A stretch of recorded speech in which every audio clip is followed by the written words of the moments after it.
दोस्तों, अगर इस दुनिया में, इस पृथ्वी पर कोई अपने आप को भगवान मान बैठे और ये कहे कि मैं इस पर्टिकुलर व्यक्ति की जिंदगी बर्बाद कर दूंगा, उसका करियर तबाह कर दूंगा, तो कुछ टाइम के लिए तो वो जरूर कर देगा, लेकिन ऊपर वाला वही चीजें रिवर्स करता है। और जब वो करता है तो बर्बादी आप देख ही सकते हैं। मैं यहाँ पर बात विवेक ओबरॉय और सलमान खान की करने वाला हूँ।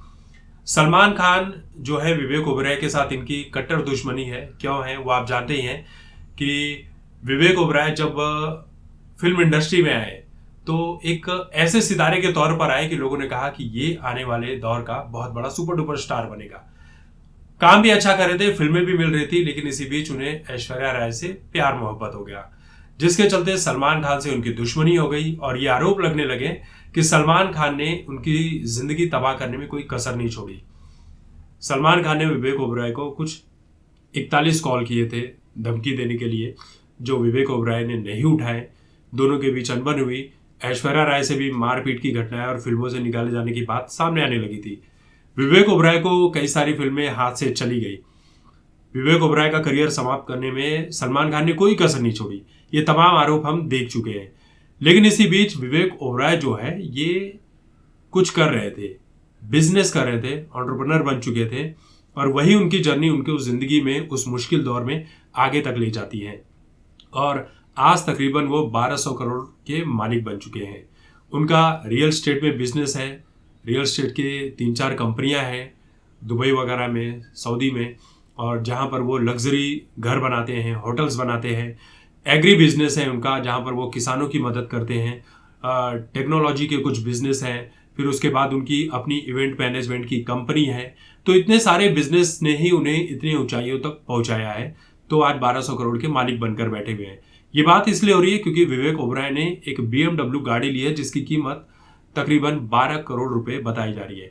लोगों ने सवाल उठाना शुरू कर दिया कि यार, विवेक ओबरॉय के पास कोई फिल्म नहीं है, कोई काम नहीं है, तो ये इतने पैसे कमा कहाँ से रहे हैं। एक चीज तो भूल ही गया, वो एनजीओ भी चलाते हैं, लोगों की मदद भी करते हैं।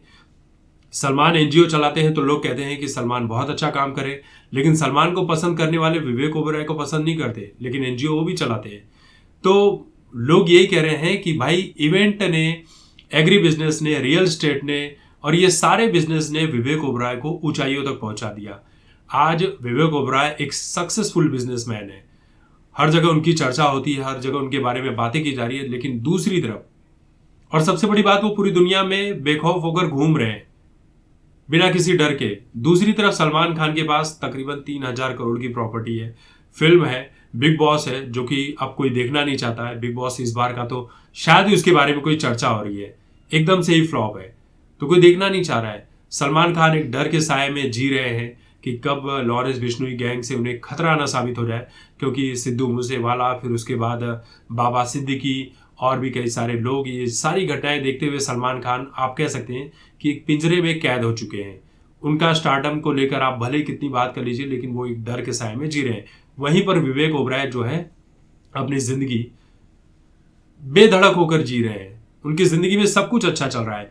एक बुरा दौर उन्होंने देखा, लेकिन उस बुरे दौर में जो चीजें हुई उनके साथ अच्छी हुई। इसलिए कहते हैं कि जो होता है आपकी जिंदगी में अच्छा होता है। दुख जो होता है ना, वो आपको मजबूत बनाने के लिए आता है। सुख जो होता है, ये इसलिए होता है कि आप अपने दुखों को ना भूल सके और उसमें अपने आप को एक अच्छा इंसान बनाने की कोशिश करें। लेकिन सलमान खान के पास जब सुख था, तब उन्होंने दूसरों के जिंदगी के सुख जो छीनने की कोशिश की है, दुख पहुंचाने की कोशिश की है। ऐसे तमाम आरोप लग चुके हैं, तमाम बातें होते रहती है, और यही कहना होगा कि विवेक ओबरॉय आज अपनी जिंदगी में सबसे खुश व्यक्ति हैं, जबकि सलमान खान सबसे दुखी व्यक्ति है।